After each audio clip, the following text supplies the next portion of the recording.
ni PBBM. Atong nga makauban na via Zoom, Mr. Milo Baswell, sir. Magandang gabi po sa inyo. Magandang gabi, Bombo Steve. Maayong gabi sa tanan. Sana po ay tayong lahat ay ligtas ngayong weekend. Yes, sir. Salamat ulit no, sa oras na ibinigay nyo sa amin dito sa Bumbu Radio Butuan. By this coming Monday, another State of a Nation Address ni PBBM, sir. May mga wishlist o ba tayo, sir?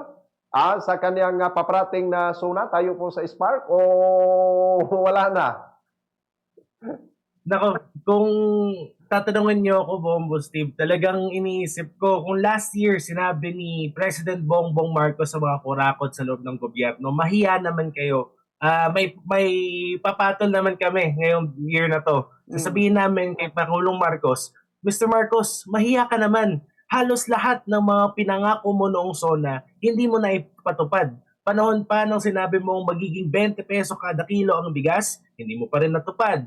Ang widespread na pagpapalarga ng Kadiwa stores dito sa buong bansa para mapamura yung mga bilihin, lalo na yung pagkain, hindi mo pa rin napatupad. Pati na rin yung laban mo kontra sa korupsyon, yung sinasabi mong pagtutulak para dito sa mawala na sa gobyerno itong mga nagnanakaw ng darambong ng pera. Hindi pa rin ito nasasapat. Maliliit na isda pa lang yung nahuli mo. Yung mga malalaking isda kasi, kaalyado mo na kaya ayaw mong hawakan. At sahol dyan sa lahat ay sinabi noong mga huling linggo na upper middle income country o medyo mataas na ang inuuwing pera ng mga pamilyang Pilipino. Pero sa katunayan, kung titignan natin yung pamantayan na yon, dapat 4,000 pesos kada araw ang inuuwi ng bawat manggagawang Pilipino para sabihin na upper middle income country tayo. Pero ano ang inuuwing sahod ng karamihan ng mga tao, lalo na sa mga probinsya?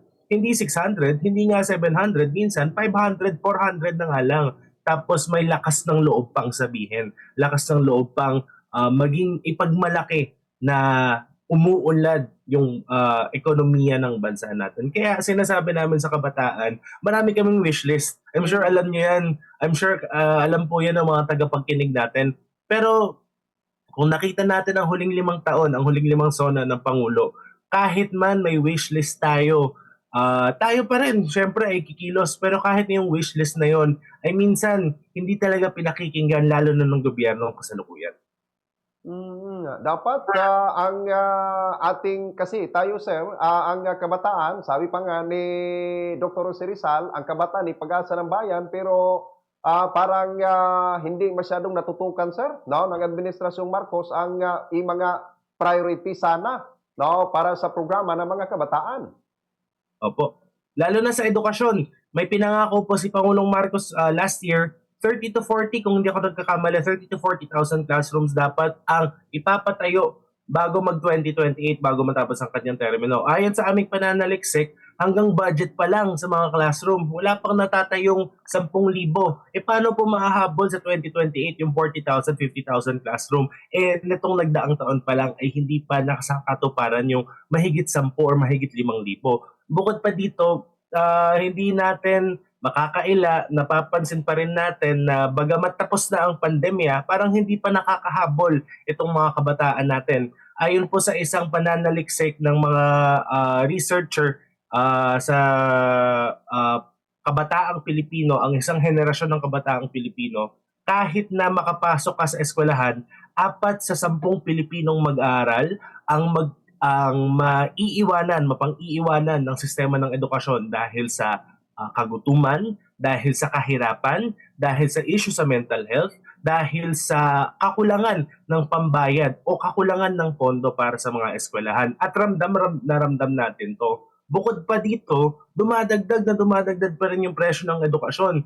Bagamat mas hindi ito ramdam sa mga kapatid nating nag-aaral sa mga state universities and local universities, ay ramdam pa rin yung bigat ng edukasyon, yung presyo ng transportasyon, yung presyo ng mga libro, yung presyo ng mga pasilidad para lang magkaroon tayo ng dekalidad na edukasyon. When in fact, ito nga po ang katungkulan ng gobyerno. Ito po yung mandato niyang ibigay ito para sa mga mag-aaral na Pilipino. Pero parang sa kasalukuyang taon, mas inuuna pa ng gobyerno ang kanyang sariling politika kesa manungkulan para sa pangangailangan ng mga kabataan.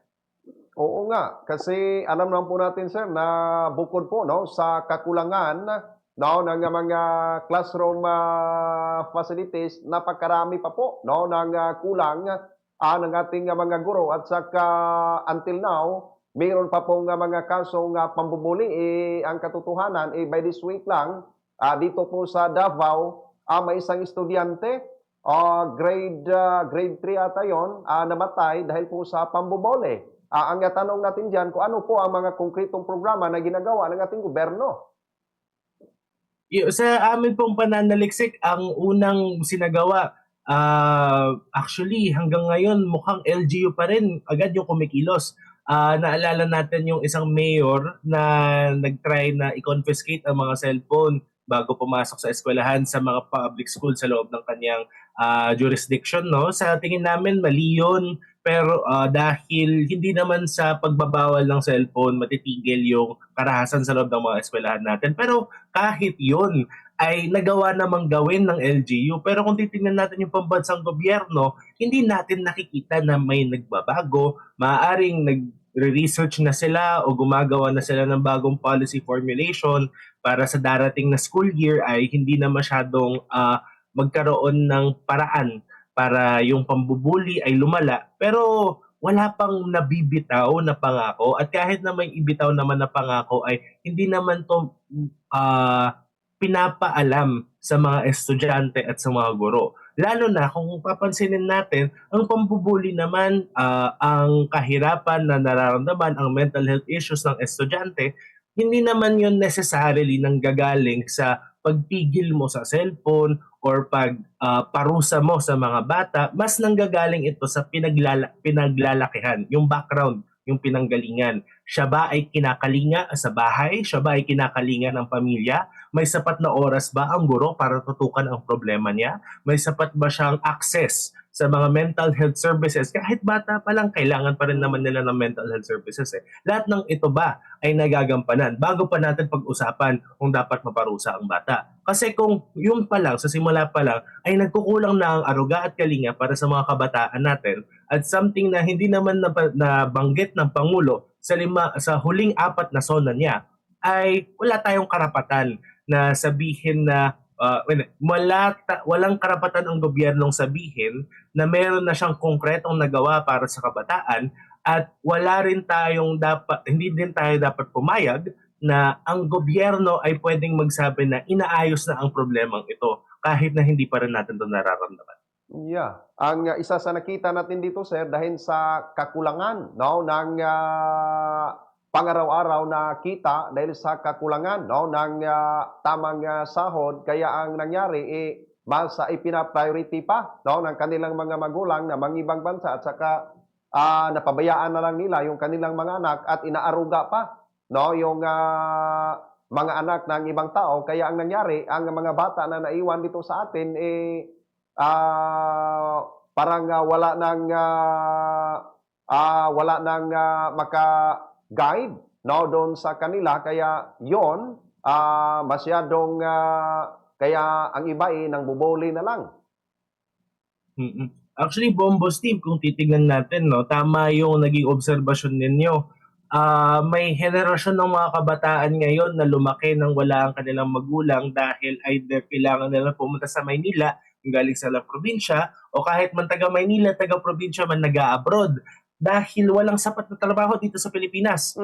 Kung mapapansin natin, nung huling buwan, nagsabi na nagkakaroon tayo ng stagflation. Ano pong ibig sabihin ng stagflation? Bumabagal po ang ekonomiya, pero kasabay ito ng pagtaas ng presyo ng mga bilihin. Sa mga nakapag-aral po ng econ dyan, nung grade 9 tayo, alam nating hindi pwedeng magkasabay ng ganun. Ito po ay isang pagka-weirdo ng ating sistema. Ngayon, ang ginagawa ng gobyerno, simula pa lang ng panahon ng tatay ng ating Pangulo, imbis na magkaroon ng nararapat na industriya dito. Siyempre, ang daming industriya dito sa Pilipinas, agrikultura, pangingisda, meron tayong mga industrial capacity, pwede tayong gumawa ng barko, pwede tayong gumawa ng computer parts, etc. etc. Maraming mga oportunidad dito sa Pilipinas. Pero ang nangyayari ay yung gobyerno natin tinutulak yung mga tao na pumunta na lang sa ibang bansa. magtrabaho bilang contractual worker sa Saudi, magtrabaho bilang domestic helper, bilang nurse, bilang BPO, iba't ibang mga trabaho sa ekonomiya ng ibang bansa at mag-uwi na lang ng pera. Pero alam naman natin kapag bumagal ang ekonomiya ng ibang bansa tulad ng nangyari dati, edi wala na tayong mauuwi dito sa Pilipinas. Ang isa pang problema niyan, yung ekonomiya natin, halos kalahati ng kinikita ng ekonomiya natin ay hindi galing sa sarili nating paggawa, sa sarili nating lupa at kakayanan. Nanggagaling po ito sa perang inuuwi ng ating mga OFW. Kaya kung mapapansin natin, nasisira na ang mga pamilya, nahihirapan na silang magkaisa dahil sa matagal ng problema sa pagtrabaho. Tapos, kapag bumabagal ang ekonomiya ng mundo, mas oonte ang mauuwi ng mga Pilipino dito sa ekonomiya natin. Babagal ang takbo ng ekonomiya, mawawalan pa ng trabaho, magkakaroon pa ng krisis, lalo na sa mga area na hindi pa kasing develop. Lalo na sa mga kapatid natin sa probinsya na alam naman na mabagal ang takbo ng mga serbisyo ng gobyerno kung hindi pinagpipilitan. Kaya itong problemang lahat na to, kesyo kabataan yan, kesyo issue ng kabataan, issue ng manggagawa, issue ng magsasaka, issue ng kababaihan, lahat ng yan ay nagpapakita ng sintomas ng pagkukulang, hindi lamang ng kasalukuyang administrasyon, pero yung mga polisiyang tinuloy-tuloy ng mga parteng ito ng gobyerno na nagkukulang sa atin, nagkukulang para sa atin. Yeah, oo nga. Dapat sana ito po ang isa po no sa pagbigyan ng pansin no ng ating gobyerno. Pero sir, this coming Monday para po sa SONA no ni PBBM, kasali po ba sir ang samahan ng progresibong kabataan doon po sa mga gagawing kilos protesta? Kasama po ba tayo sir na lalabas? Opo, siyempre kasama tayo diyan. Bale, ang mangyayari po sa Lunes ay sa umaga, yun po ang iba't ibang programa ng mga grupo. Kami po sa kabataan ay pupunta po kami sa opisina ng Commission on Higher Education dyan sa may UP Diliman upang ipanawagan namin ang aming mga concern tungkol sa pagpapatanggal ng mga teacher, pagpapalabnaw ng edukasyon na nararanasan natin, lalo na sa kolehiyo, at iba pang mga concerns natin. Tapos sa may tanghali hapon, sasama po kami sa malawakang pagkilos ng Zona ng Sambayanan. Kasama po ang iba't ibang grupo na kumukontra sa korupsyon, kumukontra sa kawalan ng pananagutan at katarungan sa gobyerno, para sa pampublikong serbisyo, para sa karapatan ng mga manggagawa at magsasaka. Lahat po kami magsasama niyan papuntang Commonwealth. At inaasahan po natin na bagamat itong gobyerno ay nagre-ready na para barikadehin yung Commonwealth, imbis na pakinggan ng taong bayan, ay ipaparating pa rin natin ang ating mga hinaing. Dahil tulad nga ng sinabi ko kanina, bagamat 'di ba, marami sa atin ang nagsasabi na parang sumusuko na tayo. Sinasabi natin na parang hindi naman tayo papakinggan eh. Ano pa ba yung rason kung bakit kumikilos tayo? Naniniwala tayo na bagamat ito ang kalagayan natin ngayon, kung patuloy tayong lalakas, patuloy tayong titindig para sa karapatan natin at para sa kapakanan natin, ay lalakas pa rin tayo at matutumbasan natin ang kontrol sa naratibo at kontrol sa pamumuno ng mga taong walang pakialam sa atin, dahil ang makakatalo lang sa isang sistemang bulok ay ang taong bayan na nagsasama-sama para sa pagbabago. May mga ano din po ba sir, bukod po no sa mga gagawin nating kilos protesta, may mga kontrasuna po ba tayong gagawin? Ano po kami, meron kaming kontrasona, yun nga po sa may harap ng CHED. Ah, Pero kung, opo, yun yung gagawin namin sa kabataan. Kung titingnan naman natin yung ibang mga sektor, tulad po ng mga manggagawa, mm, magsasama-sama yan po sila sa elliptical road, sa may QC Circle. Meron po silang State of the Labor Address. Ang mga ah, kababaihan po, elliptical road din. State of the Women Address. ah, ah, Actually, kahapon po sa Friday, nagkasapo kaming mga human rights defender ng State of Human Rights Address, doon naman po sa QC. Talagang this year po, pinag-ibayuhang magsama-sama ng iba't ibang grupo para iparating yung tunay na kalagayan sa iba't ibang sektor. Tapos magsasanib puwersa talaga kami dyan sa Monday. Pero sa inisyal po natin sir, kung tayo po ang pagbigyan ng pagkakataon na magbigay ng ratings doon po by present no, the administration headed by PBBM, 1 is the lowest and 10 is the highest. Initial, sir, mga ilan po kaya yung pwede nating ibigay kay BBM? Alam niyo sir, yung tipong kahit na magbigay ka ng effort sa eskwelahan, kung mali naman yung pinag-e-effortan mo, hindi mo deserve ang mataas na grade. Pwede sabihin ng administrasyon na marami siyang ginagawa. Pero ito ba ang tama na ginagawa? Ito ba ang ito ba ang pagresolba sa mga issue na kinakaharap ng bansa natin? So ang grade namin sa Spark, 0. F, failure. Kailangan umulit. Kaya lang yung problema kung papaulitin pa natin, baka bumokya na naman yung paggawa nitong administrasyon. Pero syempre, bukod pa sa may 1 taon pang panunungkulan itong presidente, ay kung hindi siya kumilos ng maayos, ay baka lumala na naman ang sitwasyon ng kalagayan ng milyong-milyong Pilipino. Tulad ng nakikita natin, tumataas na muli ang presyo ng petrolyo, tumataas na muli ang presyo ng bilihin, kahit na wala kaming bilib sa Pangulo, ay dapat lang na ipakita niya na may kakayahan siya na tumugon ng maayos. Dahil kung hindi, may mga driver na naman ng jeepney na mawawalan ng kabuhayan, may mga nanay at tatay na magtatrabaho pero malulugi pa rin sila dahil masyadong mataas yung presyo ng mga bilihin. May mga kabataan na kailangang hindi mag-enroll nitong susunod na semestre para magtrabaho sa Pangulang dahil mataas na presyo ng mga bilihin. Kaya kahit na wala kaming bilib kay Marcos, ay dapat kumilos pa rin siya para kahit papano maayos yung maging kalagayan ng mga pinaka-nahihirapan ngayong umuulit na naman ang problema na kinakaharap natin. Yeah. Alam ko, sir, na sinusundan po ninyo itong issue ng flood control anomaly. This week lang po, inaanunsyo no, ng ombudsman na sasampahan nila no, ng kasong plunder at iba pang mga kaso ay itong pinsan no, ni BBM na si Martin Romualdez. Isa tingin po ninyo, sir, seryoso kaya ito? Nagagawin ng ating gobyerno ang pagsampa po ng kaso no, ni Martin Romualdez at saka sa iba pa pong mga kongresista na involved no, ng flood control na alam naman po natin na mga kasamahan no, sa Administrasyong Marcos?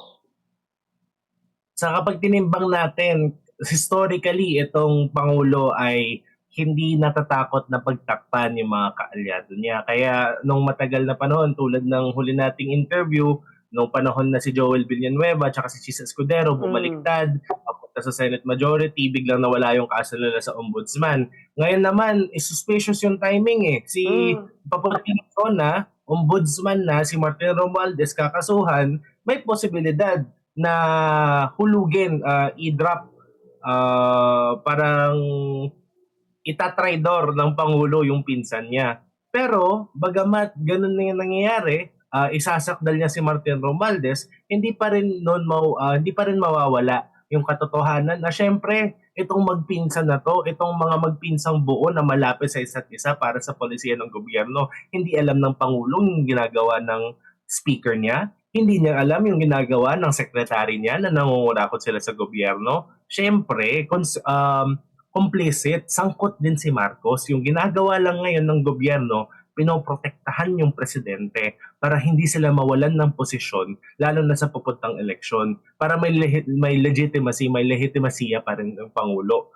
Pero anong ibig sabihin talaga neto? Pinoprotektahan yung Pangulo tsaka yung mga susing tao na kayang pumrotekta sa interes nila sa paparating na eleksyon, sa paparating na taon. Mali yun. Kasi syempre, yung gusto natin, lahat ng involved sa corruption, maiimbestiga sila at malilitis sila. Pero ang problema, kahit na ituloy ang kaso kay Martin Romualdez, naduda pa rin ako mangyayari. Pero kahit na ituloy ang kaso, hindi pa rin nasasagot. Ano ba ang papel mo, President Marcos, dyan sa corruption? Ikaw ba'y parte niyan o hindi? Kasi kung parte ka niyan, dapat ikaw rin ginagawa ng kaso ng ombudsman. Yeah. Sige, sir, siguro, mensahe nyo na lang po, lalo na po sa mga nakikinig na to at saka sa mga kabataan mismo, lalo na po sa papalapit na State of the Nation Address. Kung ano po ang posibleng asahan, mayroon pa po ba sa SUNA ni PBBM this coming Monday? Ayan po. So, alam naman natin mga kaigsoon, ang tunay na kalagayan ng ating bansa. Alam natin, nakikita natin sa bahay, nakikita natin sa mga kapitbahay natin, nakikita natin sa poblasyon natin, nakikita natin sa mga patamnan na itong bansa natin, kahit na patuloy daw tayong yumayaman, ay mahirap pa rin yung kalagayan natin dahil yung mga namumuno, whether sa gobyerno yan o whether yung mga may hawak ng yaman ng bansa, sila pa rin ang may hawak. Ibig sabihin nun, yung kapangyarihan na meron sila, poprotektahan nila yung interest nila. Kaya kahit na sabihing umunlad ang buhay natin, umunlad ang buhay para kanino. Alam natin ang katotohanan. Kaya ipamalas natin, ipahayag natin yung tunay na kalagayan natin. Lalo na sa Monday, pabulanaan natin, ipakita natin ang pagkakamali ng Pangulo na sasabihin niya yung mga accomplishments ng gobyerno habang patuloy na naghihikahos yung maraming tao, yung mayorya ng tao. At para hindi na ito maulit, ay magsama-sama tayo. Magsama-sama tayo sa ating mga eskwelahan, sa ating mga opisina, sa mga lugar kung saan pwede tayong lumaban para sa karapatan natin. Dahil sa paglaban ng karapatan natin, ay ang dulot nun ay mas malalim na pagkakaintindi sa ating karapatan bilang mamamayan at kamalayan para alam kung anong susunod na gagawin para hindi na maulit yung pang-aapi na ginawas na sa atin sa mahaba ng panahon. Yeah, with that note, Sir Milo Basuil, once again, maraming salamat po ulit sa oras na ibinigay nyo sa amin. I hope, no, after Suna, sir, no, ni PBBM, kayo po uli na makasama namin dito sa Bombo Radio Butuan. Salamat po, sir. Good evening. Bombo Steve, thank you. Bombo Radyo Batuan, maraming salamat po sa ating lahat. Okay.